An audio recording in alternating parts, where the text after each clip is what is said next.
agency for the right price. Once he achieved his primary objective, gaining the confidence of the office of Cardinal Revelead, the Secretary of State of Pope Paul VI. In this exclusive KGB film footage we obtained, on the right is the agent posing as a priest.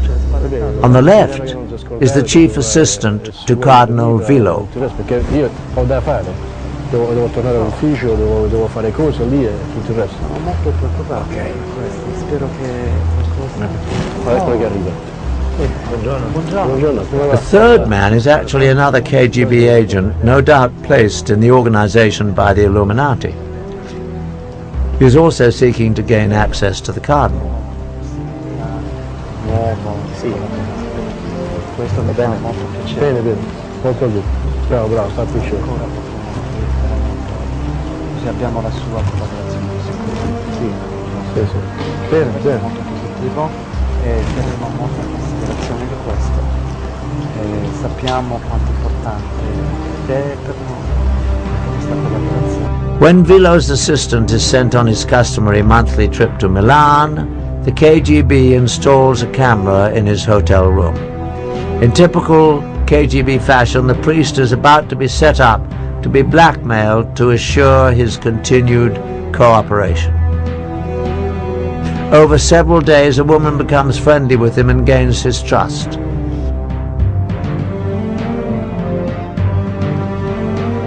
The film shows that the trap was well set.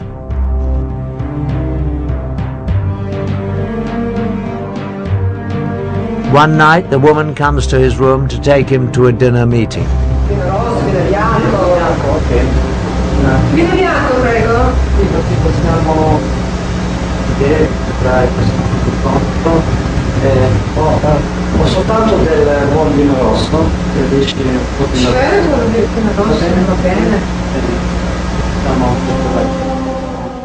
While he is briefly away pouring drinks, she takes off her blouse.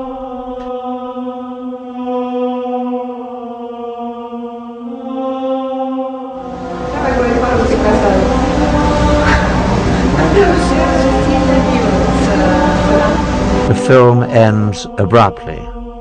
But no matter what the outcome of the encounter was, the brief shot of this priest with a half-dressed woman in his room is damaging enough to guarantee his future assistance in the surveillance of Revelead's activities.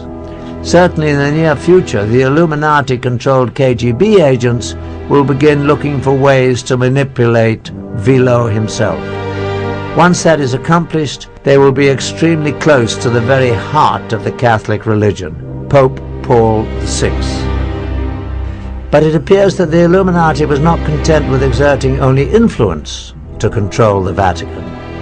They sometimes resorted to murder. Since the founding of the Illuminati, a number of officials have died at the Vatican under highly suspicious circumstances, including 3 popes.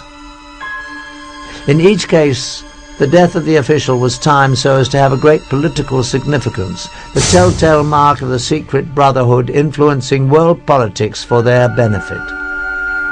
In 1939, Pope Pius XI was poised to release a statement condemning both the Nazis and the fascists, groups doing the kind of evil that the Illuminati would be behind. But before he could make the public statement, he suddenly died. A close assistant, Cardinal Tisserand, was heard to repeat again and again in French, "They have assassinated him! They have assassinated him!" His body was quickly embalmed, making an autopsy and proof of cause of death impossible. In 1978, it seemed the secret brotherhood might again be using murder to manipulate the papacy. Paul VI suddenly died. Admittedly, he was frail, but the sudden worsening of his condition seemed all too convenient to many observers. However, this time, the Illuminati architects got a result they probably were not expecting: a pope who would be at odds with them, John Paul I. Almost immediately after he took office, the new pope showed a great deal of independence. It seemed that John Paul had a special distaste for the corruption he had seen was rampant in the Vatican's finances. While he was the Cardinal of Venice, the Venetian Catholic Bank was sold in a secret deal to the Vatican Bank for a greatly undervalued amount. Profits reaped by a few were estimated at more than $70 million, but the losses to the Venetians were great. The clergy of Venice even lost their pension funds. Instrumental in the deal were bankers Roberto Calvi, his mentor Sindona, and the director of the Vatican Bank, Bishop Marcinkus. After John Paul became Pope, these three were still in charge of investing much of the Church's money. In his new position, the pontiff had the power to investigate them and publicly bring out the facts. Altogether, he was poised to uncover illegal dealings that involved almost $1 billion. This would be a serious blow to the Illuminati, who were certainly behind the criminal financial dealings. The danger to the Pope became shockingly clear one day at a private meeting between John Paul and a Russian Orthodox Archbishop, Nicodim. As the meeting began, coffee was poured. Nicodim took the first sip and almost immediately collapsed to the floor and died. His face was very contorted in a horrible and unnatural grimace, as if the death was very painful. The stunned Pope carefully put down his own cup before he sipped. Certainly it came to his mind that the coffee must have been laced with poison that was meant for him. The official doctor, however, quickly proclaimed that the Archbishop had died from what had become the standard cause for deaths at the Vatican, a massive coronary. All the facts surrounding the mysterious death of the Russian Archbishop Nicodim pointed toward an assassination attempt and a cover-up. The Russian's body was embalmed very quickly after his death, without a prior complete medical examination. After the embalming, it would be impossible to perform an accurate autopsy to determine the cause of death, particularly if it involved poison. Also, the coffee the Archbishop drank was never collected for analysis, and no forensic investigation was ever carried out. Although the proof was gone, to many it was clear that the Pope had narrowly escaped being murdered only 10 days after he was elected.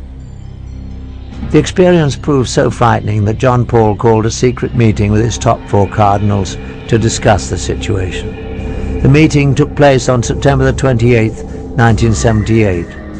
Only the 4 cardinals and the Pope were in the room.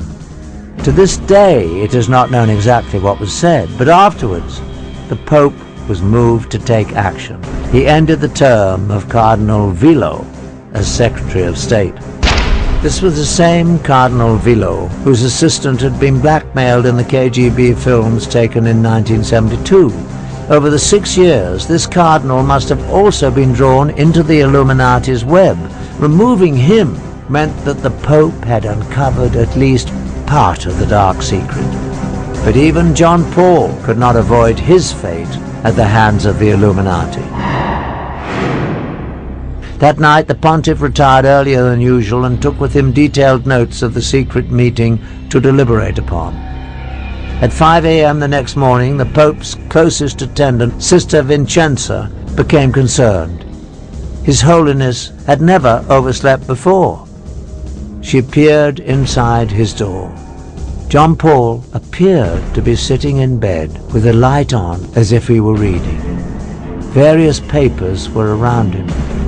But to her horror, his face was frozen in the same agonized contortion she had seen on the face of the dead Russian Nicodim only days before.